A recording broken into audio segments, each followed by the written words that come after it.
అమ్మా అమ్మా, నేను వైషుని. భయంగా ఉందమ్మా. ఇక్కడ ఎవ్వరూ లేరు, ఒక్కదాన్నే ఉన్నాను.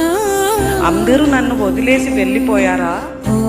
అయ్యో, నేనే మిమ్మల్ని వదిలేసి వచ్చేసాను. చిట్టి తల్లి వైష్ణవి పైంతటి శాపమా?